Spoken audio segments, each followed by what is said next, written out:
This Palm Sunday, we mark the entrance into the city of Jerusalem by Jesus, at the same time that we read of daily military entrances into the towns and cities of Ukraine.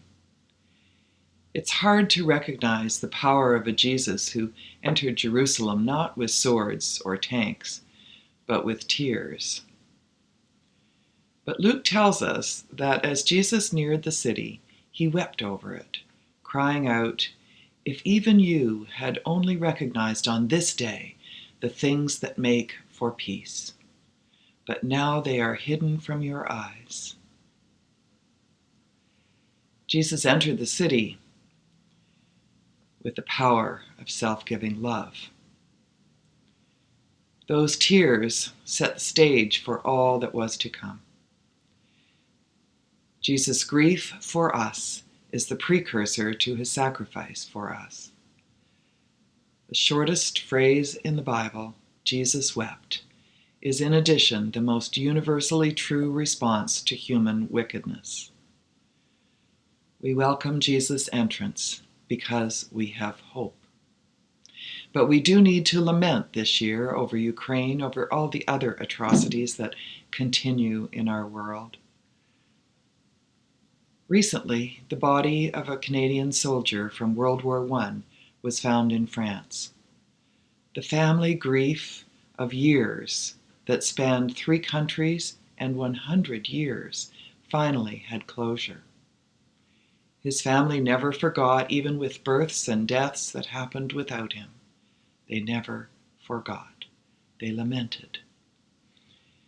Now, human wickedness has created another 100 years of grief, hatred, more stories that twist our futures with the evil of the past.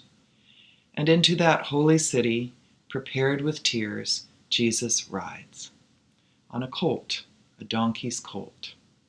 And the people shout, "Glory! Blessed is the King who comes in the name of the Lord. Peace in heaven and glory in the highest heaven." What they don't do is recognize the things that make for peace. And Jesus knows that this is the crux of the matter.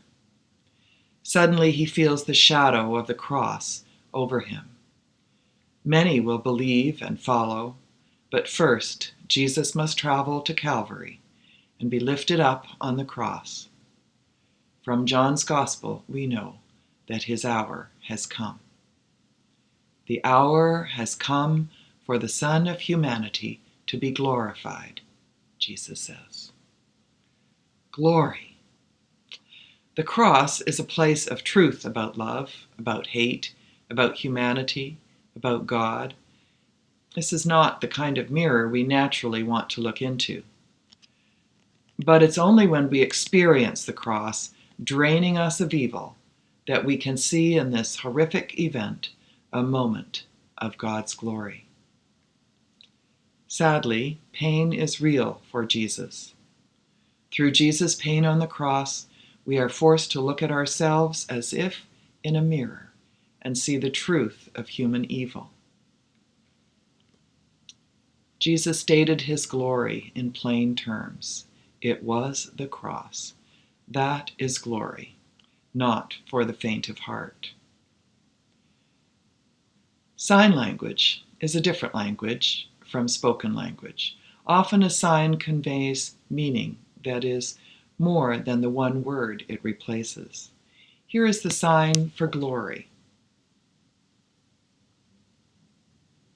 In American Sign Language, it starts with half of the sign for Christ, which is to touch the palm where the spikes were nailed into Christ's hands before he was hung on the cross. You cannot sign glory without being reminded of the cross.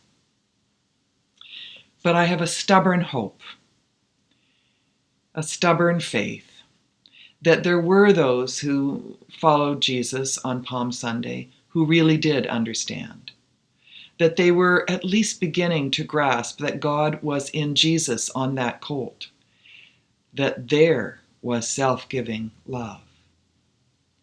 And my hope, my faith, is revealed in the lives today who recognize, even today, what makes for peace.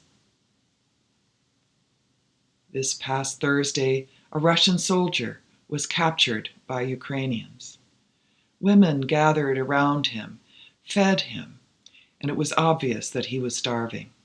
They gave him tea, and his thirst was obvious. And a young woman held her phone steady for the weeping soldier as he talked to his mother on FaceTime back in Russia. Some Ukrainians were able to see beyond the anger and hatred to recognize the things that make for peace. So, in your life, recognize what makes for peace. Be grateful that Jesus made this journey through Palm Sunday so that we would eventually know that even though we suffer, we are promised glory in the cross. As we journey with one another and with Jesus, I hope we'll keep our eyes on hope. I pray that we'll keep our eyes on wonder and love. I have faith that we will keep our eyes on the things that make for peace and hear these words: don't be afraid. God's love is stronger than our fear.